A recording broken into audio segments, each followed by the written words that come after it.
ರಣಹೇಡಿ ಪಾಕಿಸ್ತಾನಕ್ಕೆ ಶಾಕ್ ಕೊಟ್ಟ ಭಾರತ. ಸೇನೆಯ ಏರ್ ಸ್ಟ್ರೈಕ್ಗೆ ಕಂಗೆಟ್ಟ ಪಾಕಿಸ್ತಾನ. ಶೋಪಿಯಾನ್ನಲ್ಲಿ ಉಗ್ರರು ಸೇನೆಯ ಮಧ್ಯೆ ಗುಂಡಿನ ಚಕಮಕಿ.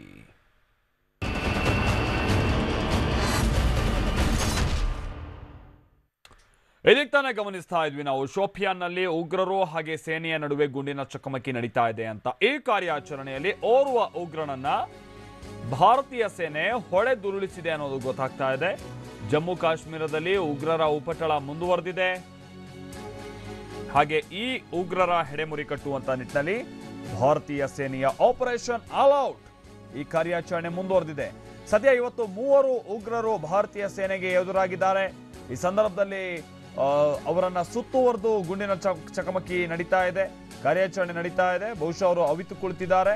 ಇಂಥ ಟೈಮ್ನಲ್ಲಿ ಓರ್ವ ಉಗ್ರನನ್ನ ಹೊಡೆದುರುಳಿಸಲಾಗಿದೆ ಅನ್ನೋದು ಗೊತ್ತಾಗ್ತಾ ಇದೆ. ಇನ್ನುಳಿದಂತ 2 ಉಗ್ರರನ್ನ ಹೆಡೆಮುರಿ ಕಟ್ಟುವಂತ ನಿಟ್ಟಿನಲ್ಲಿ ಕಾರ್ಯಾಚರಣೆ ಮುಂದುವರೆದಿದೆ.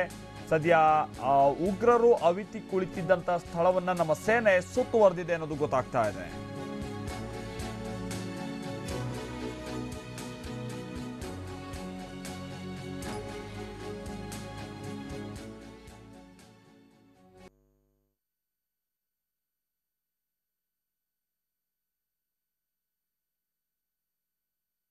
ಒಂದ್ ಕಡೆ ಗಡಿಯಲ್ಲಿ ಉಗ್ರರು ಉಪಟಳ ನಡೆಸ್ತಾ ಇರೋದನ್ನ ಗಮನಿಸ್ತಾ ಇದ್ದೀವಿ. ಉಗ್ರರು ಅನ್ನೋದಕ್ಕಿಂತ ಪಾಕಿಸ್ತಾನದ ಸೈನಿಕರು ಒಂದು ರೀತಿ ಅಪ್ರಚೋದಿತ ದಾಳಿಯನ್ನ ನಡೆಸ್ತಾ ಇದ್ದಾರೆ.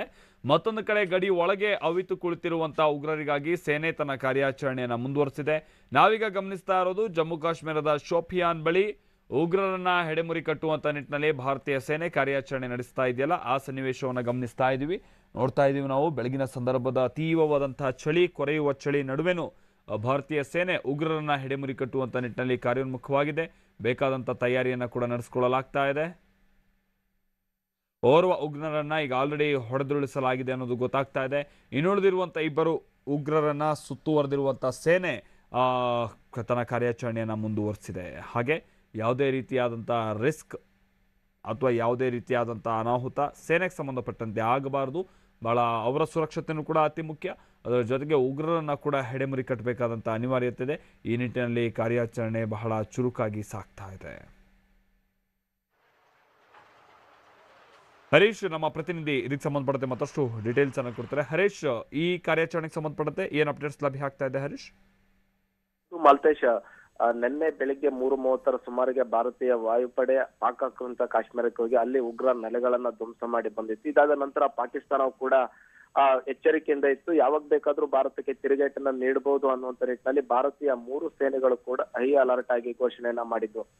ಅಂದ್ರೆ ನಿನ್ನೆ ಬೆಳಿಗ್ಗೆಯಿಂದಲೂ ಕೂಡ 3 ವಾಯುಪಡೆ ಸೇನಾ ಮಿಲಿಟರಿ ಹಾಗೂ ಅದ್ರ ಜೊತೆಗೆ ನೌಕಾಪಡೆ, ಈ 3 ಸೇನೆಗಳು ಎಲ್ಲಾ ಕಡೆಯಿಂದಲೂ ಕೂಡ ಹೈ ಅಲರ್ಟ್ ಆಗಿದ್ದು. ಮುಖ್ಯವಾಗಿ ಪಶ್ಚಿಮ ಅಂದ್ರೆ ಪಾಕಿಸ್ತಾನಕ್ಕೆ ಹೊಂದಿಕೊಂಡಂತೆ ಇರುವ ಪಶ್ಚಿಮ ಭಾರತದ ನೌಕಾಪಡೆಗಳು ಕೂಡ ಹೈ ಅಲರ್ಟ್ ಅನ್ನ ಘೋಷಣೆಯನ್ನ ಮಾಡಲಾಗಿತ್ತು. ಇದಾದ ನಂತರ ಕಾಶ್ಮೀರದ ಗಡಿ ಭಾಗಕ್ಕೆ ಹೊಂದಿಕೊಂಡಿರ್ತಕ್ಕಂತ ಭಾರತದ ಗಡಿ ನಿಯಂತ್ರಣ ರೇಖೆ ಏನಿದೆ, ಇಲ್ಲಿ ಸಾಕಷ್ಟು ಗುಂಡಿನ ಕಾಳಗ ನಡೀತಾ ಇದೆ. ಪಾಕಿಸ್ತಾನ ಕೂಡ ಗುಂಡಿನ ದಾಳಿಯನ್ನ ಭಾರತದ ಮೇಲೆ ನಡೆಸ್ತಾ ಇದೆ. ಇಂಥ ಸಂದರ್ಭದಲ್ಲಿ ಭಾರತ ಕೂಡ ತಕ್ಕ ಉತ್ತರವನ್ನ ನೀಡ್ತಾ ಇದೆ. ಮುಖ್ಯವಾಗಿ ಪೂಂಚ್ ಸೆಕ್ಟರ್ ಆಗಿರ್ಬೋದು, ಶೋಪಿಯಾನ್ ಸೆಕ್ಟರ್, ಈ 2 ಪ್ರದೇಶದಲ್ಲಿ ಹೆಚ್ಚಿನ ಗುಂಡಿನ ಕಾಳಗ ನಡೀತಾ ಇದೆ. ಪಾಕಿಸ್ತಾನ ಗುಂಡಿನ ದಾಳಿಯನ್ನ ಭಾರತೀಯ ಯೋಧರ ಕಡೆ ನಡೆಸ್ತಾ ಇರತಕ್ಕಂಥದ್ರ ಜೊತೆಗೆ ಉಗ್ರರು ಕೂಡ ಗುಂಡಿನ ದಾಳಿಯನ್ನ ನಡೆಸ್ತಾ ಇದ್ದಾರೆ. ಇಂಥ ಸಂದರ್ಭದಲ್ಲಿ ಉಗ್ರರ ಕಾರ್ಯಾಚರಣೆಗೆ ಭಾರತೀಯ ಸೇನೆ ಇಳಿದಿದೆ.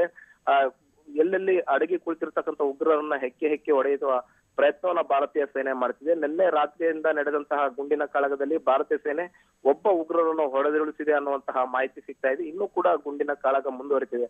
ಅದ್ರ ಜೊತೆಗೆ ಭಾರತೀಯ ವಾಯುಪಡೆಯ ವಿಮಾನಗಳು ಕೂಡ ಅಲ್ಲಲ್ಲಿ ಗಸ್ತನ್ನ ತಿರುಗುತ್ತಿವೆ. ಯಾವಾಗ ಬೇಕಾದ್ರೂ ಪಾಕಿಸ್ತಾನ ಸೇಡನ್ನ ತೀರಿಸ್ಕೊಳ್ಬಹುದು ಅನ್ನುವಂತ ನಿಟ್ಟಿನಲ್ಲಿ 3 ಸೇನೆಗಳು ಕೂಡ ಹೈ ಅಲರ್ಟ್ ಆಗಿರ್ತಕ್ಕಂಥದ್ದು. ಅದ್ರ ಜೊತೆಗೆ ಇವತ್ತು ಪಾಕಿಸ್ತಾನದಲ್ಲೂ ಕೂಡ ಮಹತ್ವದ ಸಭೆಯನ್ನ ಕರೆಯಲಾಗಿದೆ. ಮುಖ್ಯವಾಗಿ ಜಂಟಿ ಅಧಿವೇಶನವನ್ನು ಕರೆಯಲಿ, ಅಲ್ಲಿ ಯಾವ ರೀತಿಯಾದ ಒಂದು ತೀರ್ಮಾನವನ್ನ ತೆಗೆದುಕೊಳ್ತಾರೆ ಅನ್ನುವಂಥದ್ದು ನೋಡ್ಬೇಕಾಗಿದೆ.